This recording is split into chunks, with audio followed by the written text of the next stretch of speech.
사도행전 13장 1절로 3절의 말씀을 가지고 하나님께서 기뻐하시는 교회, 이와 같은 제목으로 말씀을 함께 나누기 원합니다. 제목을 한번 크게 따라해 주시기 바랍니다. 하나님께서 기뻐하시는 교회. 하나님께서 기뻐하시는 교회.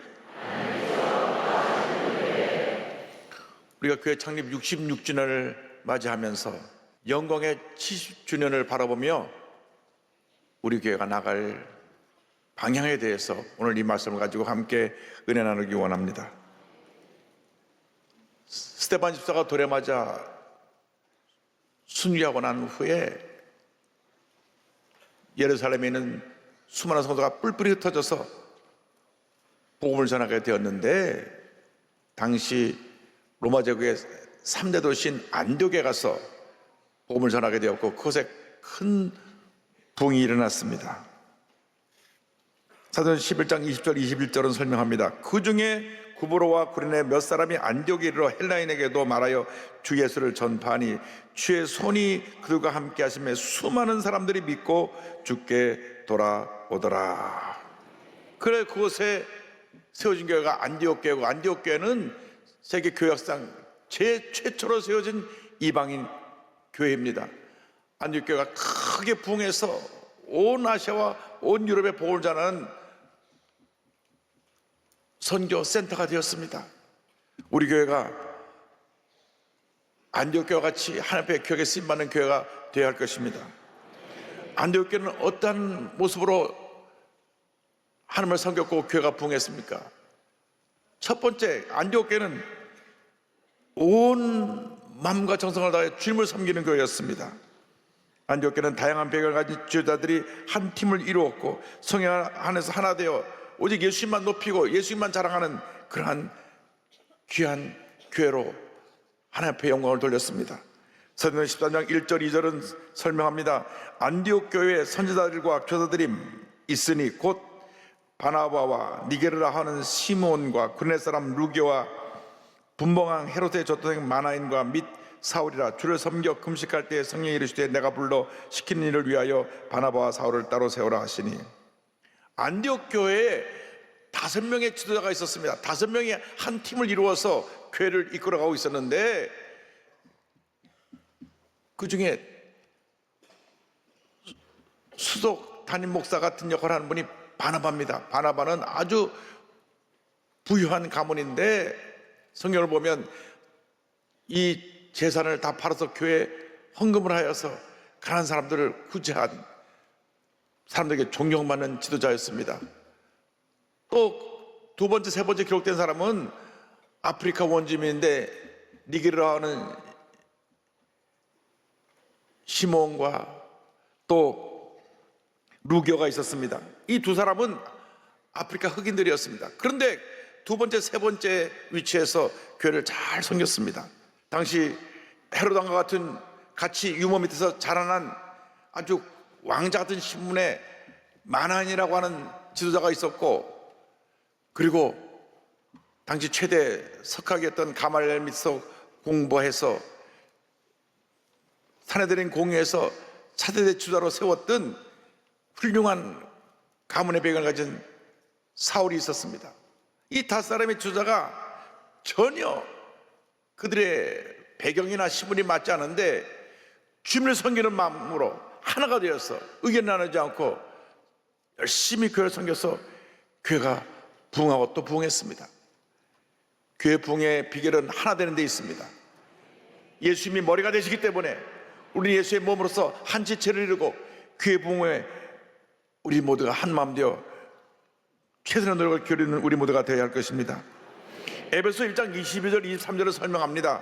또 만물을 그의 발 아래 복종하게 하시고 그를 만물의 교회의 머리로 삼으셨느니라. 교회는 그의 몸이니 만물 안에서 만물을 충만하게 하시는 이의 충만함이니라. 예수를 믿고 난 다음 우리는 모두가 주님께서 한 지체가 된 것입니다. 예수님을 머리로 해서 우리는 한 몸을 이루고 서로 연합하고 한 마음 되어 교회를 부흥시키고 발전시키고 교회가 성장해 나가는 일에 우리 모두가 힘을 모아야 되는 것입니다.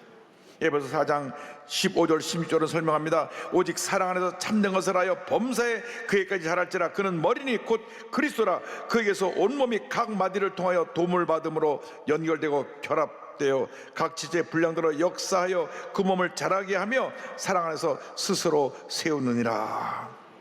무엇보다도 우리는 성령 안에서 하나 되게 하는 것을 힘써 지키는 주님의 일꾼들이 되어야 하는 것입니다. 에베소 4장 2절 3절을 설명합니다. 모든 겸손과 온유로 하고 오래 참음으로 사랑 가운데 서로 용납하고 평안에 매는 줄로 성령이 하나 되게 하신 것을 힘써 지키라. 성령이 하나 되게 하신 것을 힘써 지키라. 어떤 경우에도 분열과 다투면 안 되는 것입니다. 겸손과 온유로 무장해서 서로 오래 참고 서로 사랑하고 화목하며 연약한 자는 우리가 도와서 부족한 것을 채워주고 강한 자로 세우고 또 상처 입은 자는 우리가 위로해주고 그들을 상처를 싸매줘서 회복시켜주고 그래서 교회는 사랑과 화목으로 하나 되어 위대한 붕역설을 이루어 가야 되는 것입니다. 반목하고 다투는 것은 마귀의 역사입니다.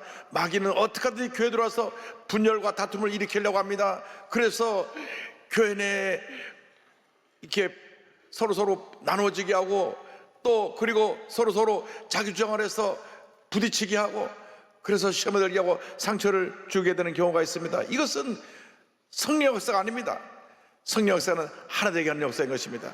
하나가 되어야 되는 것입니다. 우리 모두가 한 마음 되어 주님을 섬길 때 하나님의 은혜가 임하게 되는 것입니다. 장로님들이 한 마음 되고 권사님들이 한 마음 되고 안식사회가 한 마음 되고 남녀성회가 한 마음 되고 지교육장이 한 마음 되고 우리 모든 교회학교 교사와 학생들이 한 마음 될 때 교회가 부흥하는 것입니다. 하나님의 은혜가 임하게 되는 것입니다. 주여 우리가 하나가 되게 하여 주옵소서. 하나가 되어서 예수님만 높이고 예수님만 섬기고 예수님만 자랑하는 우리 모두가 되게 하여 주시옵소서.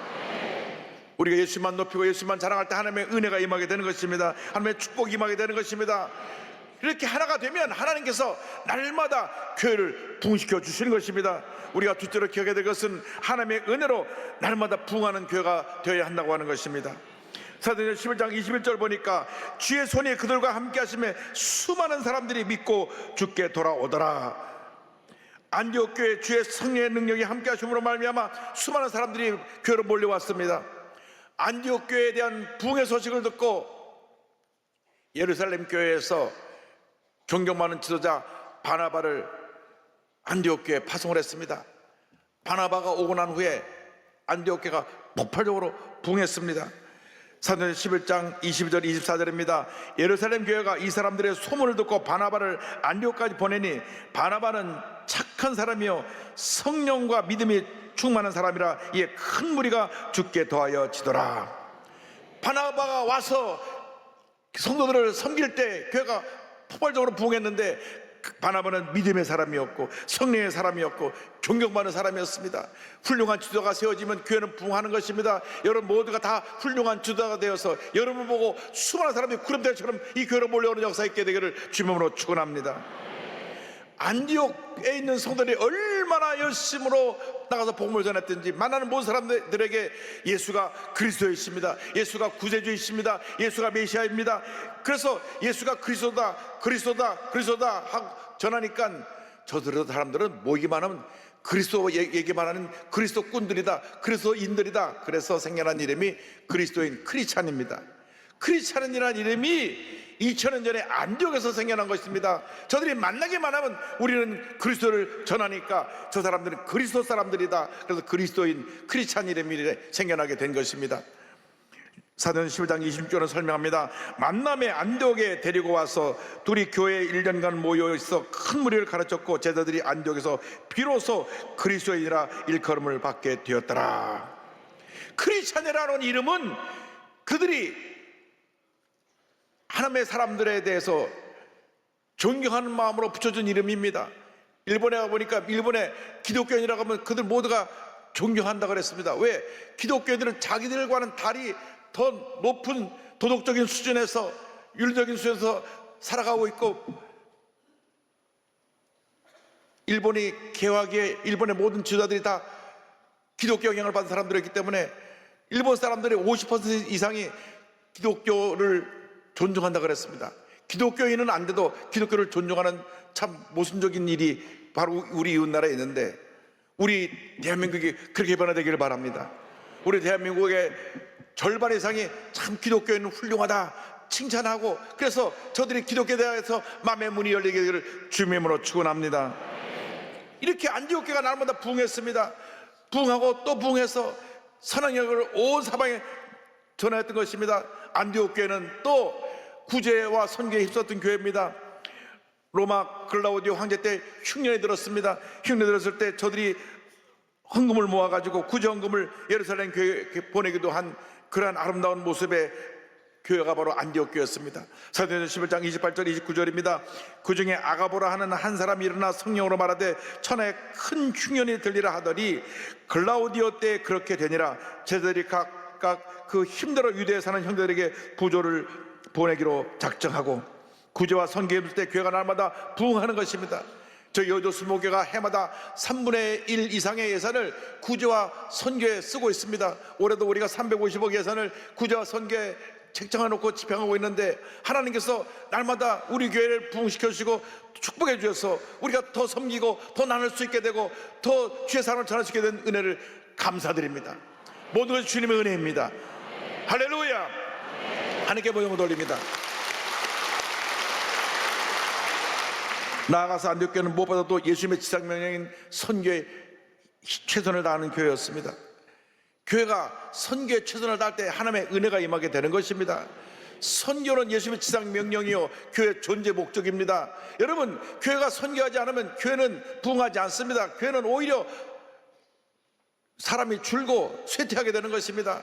교회가 선교할 때 부흥하고, 선교할 때 하나님의 축복이 임하고, 우리 교회가 선교하는 데 최선을 다할 때 모든 필요한 것을 다 채워주시는 것입니다. 이제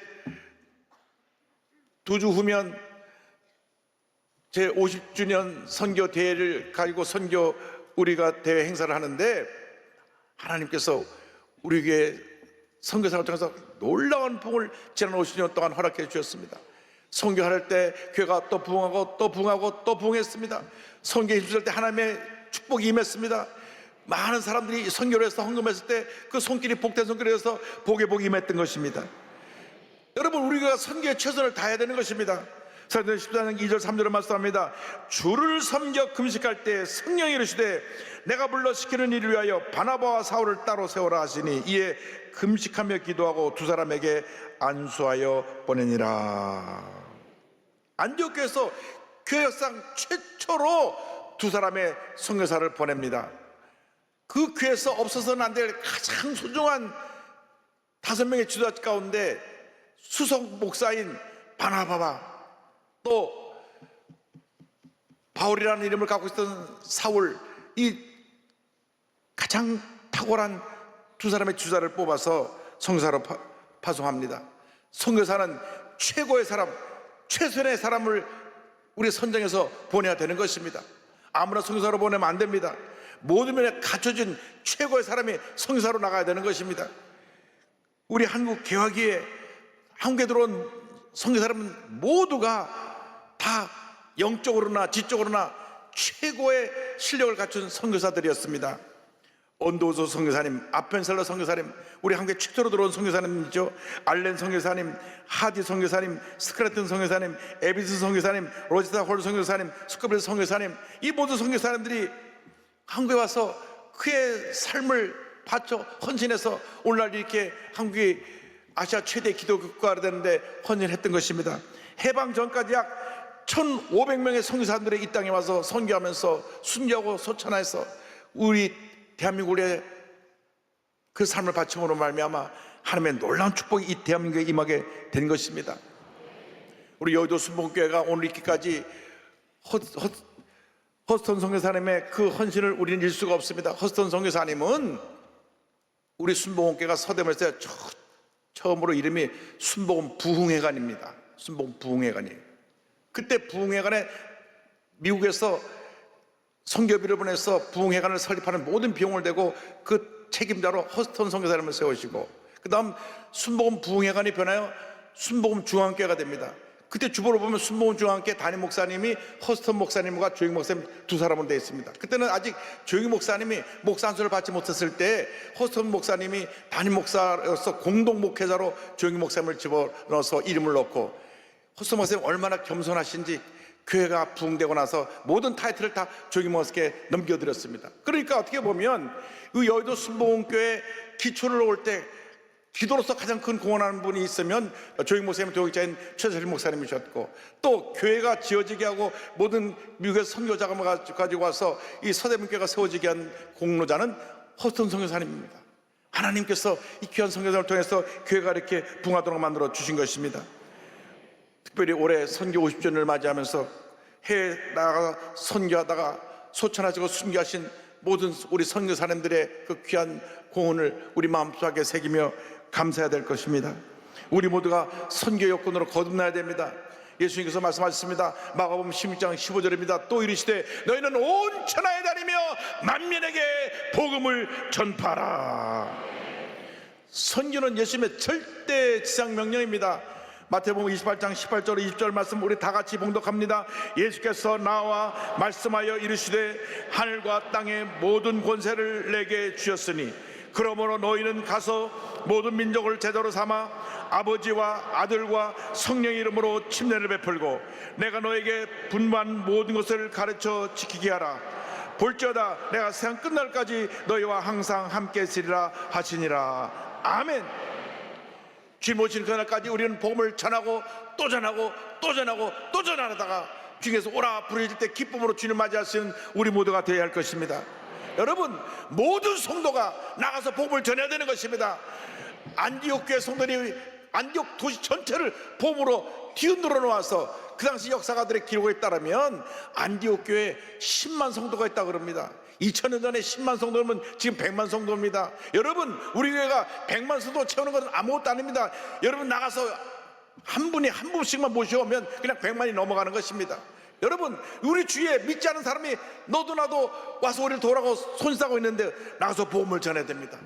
뿐만 아니라 이 땅에 와 있는 250만 다문화 가족들에게 복음을 전해야 되는 것입니다. 3만 5천 탈북자들에게 복음을 전해야 되는 것입니다. 여러분, 복음을 전할 때 그 생명이 살아나게 되고 하나님의 은혜가 넘쳐나게 되고 축복이 우리와 우리 교회에도 임하게 되는 것입니다. 복음 전도는 우리에게 맡겨진 절대지상 명령이요, 우리가 목숨 바쳐 헌신해야 하고 행해야 될 가장 귀한 사역인 것을 잊지 않게 되기를 바랍니다. 정말로 여자의 몸으로 희생적으로 헌적으로 한국을 섬기다가 소천하신 로제타 쇼도 홀 선교사님을 소개하기를 원합니다. 미국 감리교 속 의료 선교사님이신데 1865년 미국 뉴욕 리버티에서 출생하셔서 1889년 펜실베니아 여자 의과대학을 졸업한 후에 조선이라는 나라에 여자 의사가 필요하다. 이 조선은 남녀 구별이 있는 나라고 또 여자들이 의학적으로 돌볼 수 있는 그런 시스템이 안 되는 나라에 여자 의사가 필요하다. 그래서 천의 몸으로 1890년 감리교 여성회 선교사를 통하여 25살 나이로 우리 한국에 들어옵니다. 조선 땅에 들어와서 처음 맞았던 일은 조선 최초의 여성병원인 보건여관, 현재 이화여자대학교 의료원 책임자로서 섬기는 일이었습니다. 그 다음 해 자신처럼 한국에 선교를 하러 온 캐나다 선교사 윌리엄 제임스 홀과 결혼을 합니다. 그러서 1894년 일본과 중국과 전쟁이 일어났습니다. 청일전쟁이 일어납니다. 그때 청일전쟁 부상자를 돌보기 위해서 밤낮 수고하던 남편이 그만 전염병 발진티푸스에 걸려서 세상을 떠납니다. 남편 나이가 34살입니다. 결혼한 지 2년 5개월 만에 슬하에 막 태어난 첫 아들 쇼도 홀과 뱃속에 둘째가 있었는데 세상을 떠난 것입니다. 임신 중이었던 부인 로제타 홀 선교사가 남편을 양화진에 묻고 미국으로 잠 들어가서 거기서 둘째 아이 에디스 딸을 낳습니다. 딸을 낳고 난 다음 2년 후에 다시 아들과 딸을 데리고 1897년 한국으로 돌아옵니다. 한국으로 돌아오면서 이렇게 육아일기에 쓴 편지가 발견됐습니다. 1897년 5월 10일 날 일기 가운데 쓰여진 내용인데요. 엄마는 다시 한국에 가서 사역을 맡기로 결정했다. 그것은 엄마가 한국에서 돌아올 때 바라던 것이었다. 엄마는 이것이 하나님께서 바라시는 일이라 생각한다. 엄마는 많은 기도를 했다. 만약 하나님의 뜻이 아니라면 한국으로 가는 길을 막아주시고 이곳에서, 미국입니다, 미국에서 할 일을 열어달라고. 그런데 한국의 사역은 여성 해외 선교회와 한국 양쪽에서 활짝 열려 있고 이곳 미국에서 사역은 막히고 있다. 그래서 2년 만에 한국으로 돌아와서 평양에 남편을 기념하는 기홀 병원을 세우고 직접 부인과장으로 그곳에서 진료를 하면서 환자를 돌보는 일을 했습니다. 그런데 그 다음에 1898년 한국에 돌아온 그 다음에 더 너무나 가슴 아픈 일이 생겨났습니다. 이번엔 사랑하는 딸 에디스가 이질에 걸려서 세상을 떠난 것입니다. 남편을 잃고 나서 그 딸의 재롱 때문에 유일하게 위로를 받았는데 그 딸이 또 세상을 떠났어요. 여러분, 딸을 키워보신 분은 알 거예요. 아들 10키우는 딸 하나 키우는 게 얼마나 그 재롱덩이고. 남자애들은 재미없잖아요. 딸들이 재롱을 떨고 엄마 아빠 그래서 다 녹아지는데 그 딸이 죽은 거예요. 자, 남편을 떠나고 또 딸이 떠났어요. 남편 옆에 딸을 묻었습니다. 그때 이화학당의 설립자이자 감리교 여성 선교사로서 가장 먼저 거기 와 있던 메리 스크랜턴, 이분이 이제 이화학당을 세운 선교사님인데, 이 스크랜턴 선교사님의 그분에게 보낸 편지가 있습니다. 로제타 선생님, 인간적으로 나는 어떤 위로의 말도 전할 수가 없어요. 한 번도 아닌 2번의 이별, 사랑하는 사람들을 먼저 보낸 선생님의 마음을 내가 어찌 알 수 있겠어요. 소식을 듣고 묵상하던 중 주님이 주신 말씀이 있어 보내드립니다. 하나님은 자기를 사랑하는 자를 위하여 예배하신 모든 것은 눈으로 보지 못하고 귀로 듣지 못하고 사람의 마음으로 생각하지도 못했다는 고린도전서 2장 9절의 말씀이에요. 에디스의 학원 예배에서 나는 이 구절을 읽었습니다. 모두를 이상하게 여겼을 겁니다. 하지만 로제타 선생님은 이 말씀을 이해하실 거예요. 하나님이 선생님에게 주신 것이니까요. 사랑하는 마음을 담아 메리 스크랜턴 선교사가 그에게 위로의 편지를 보냈습니다. 선교사는 이 편지 속에 성경을 읽고 또 읽으면서 자신이 이 조선에서 무엇을 해야 될 것인가를 생각했습니다. 자신의 상처가 치유되는 것이 아니라 상처를 품은 채로 상처 입은 한국 사람을 돌보는 것이 자신의 삶인 것을 깨닫게 되었습니다. 1933년 이르기까지 조선 여자의학 강습소, 현 고려대 의대 전신입니다, 와 동대문 부인병원, 현 이화여대 의료원, 이걸 설립했고, 그 다음 한글 맞춤법의 점자법을 개발해 갖고 조선 최초의 맹학교인 평양 여맹학교를 세웠습니다. 이 여자 한 분이 이 위대한 일들을 다 한 것입니다. 43년을 한국에서 섬기던 로제타 선교사는 은퇴하고 돌아가서 85세를 일기로 세상을 떠났고 유언을 따라서 다시 한국에 돌아와서 남편이 묻힌 그 양화진 묘지에 같이 안장이 됐습니다. 여기 홀 가족의 묘가 함께 있습니다. 그 아들도 한국에 들어와서 그 사역하라고 같이 묻혔는데요. 우리나라 정부는 지난 2024년 4월, 올해 4월 달에 제51회 복원의 날 기념식에서 구한말과 일제시대의 사회적 약자 치료를 위해 헌신한 로제타 홀 선교사에게 국민훈장 모란장을 수여했습니다. 73년 만에 주어진 훈장입니다.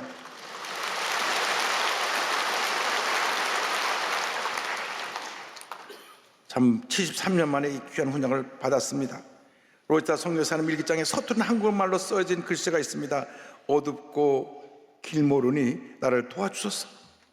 남편과 딸을 잃은 슬픔 가운데 조선을 위해 헌신한 이 로제타 선교사는 한국 근대 의료의 선교에서 가장 큰 기틀을 마련한 귀한 요정이 되었습니다. 수많은 여성, 어린이, 장애인, 사회적 약자들이 이 귀한 선교사님의 헌신을 통하여 하나님의 빛을 보았습니다. 하나님은 지금도 눈으로 본 적 없고 귀로 들은 적 없으며 아무도 상상하지 못한 일을 이 땅, 이 민족, 이 나라 위에 이루고 계신 것입니다. 여러분, 기쁨으로 주님을 섬기실 수 있게 되길 바랍니다. 주님 와서 하나 되어 놀라운 부흥 역사를 이루어 가시길 바랍니다. 상처 입고 소외되고 병들고 고통당하는 이웃을 섬기는 우리 모두가 되기를 바랍니다.